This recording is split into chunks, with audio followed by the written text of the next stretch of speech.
Je suis ravie de vous retrouver autour de la légende de la femme bison blanc que nous allons étudier tout au long de son parcours.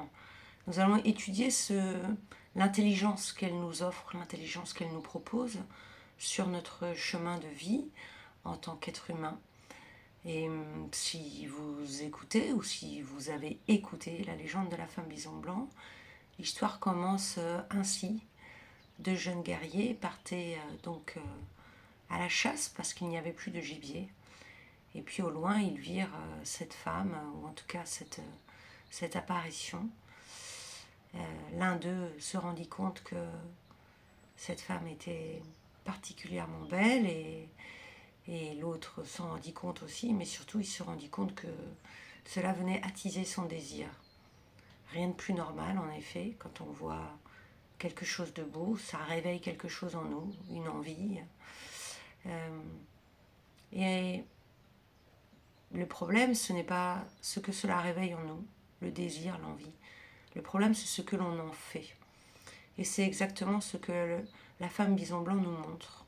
Il y a celui qui voit la beauté et se rend bien compte que cette beauté n'est pas ordinaire, quoique toute beauté ordinaire ou non ordinaire a le même espace de respect.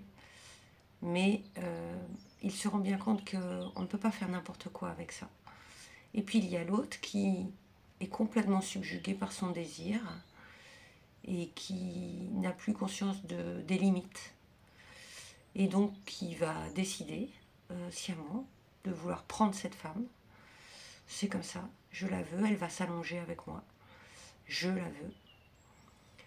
Et donc il s'approche de la femme bison blanc, il la touche. Et là, la femme bison blanc le réduit en poussière. Donc ce qu'elle fait finalement, c'est elle met en place l'espace du non. Le non qui dit ce n'est pas d'accord, il n'est pas question, je pose mes limites. Et elle le fait avec une telle puissance que l'autre en face est réduit en cendres. Alors évidemment, c'est une parabole. Ce qui est réduit en cendres, c'est son désir qui n'est pas respectueux, son désir qui va au-delà de la conscience de l'autre.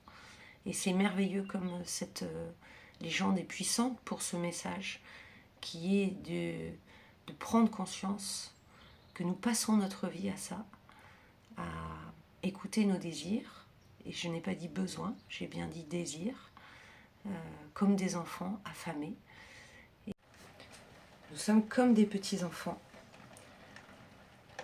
qui, voyant un bonbon, dit « Ah, je veux le bonbon !»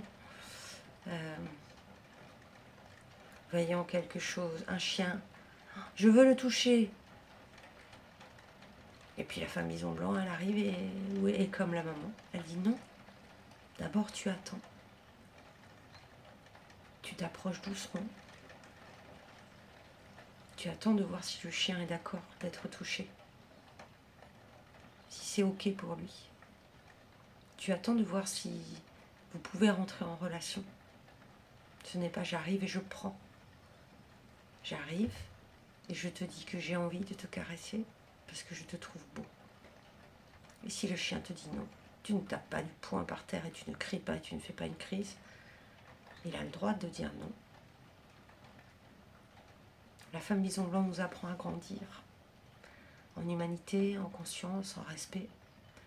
Et aujourd'hui, où la conscience du non-consentement perpétuel que vivent les femmes, mais que vivent des hommes aussi, et que nous vivons, que vit la terre aussi, surtout, nous puisons ces richesses sans aucun consentement, jusqu'à la dépouiller.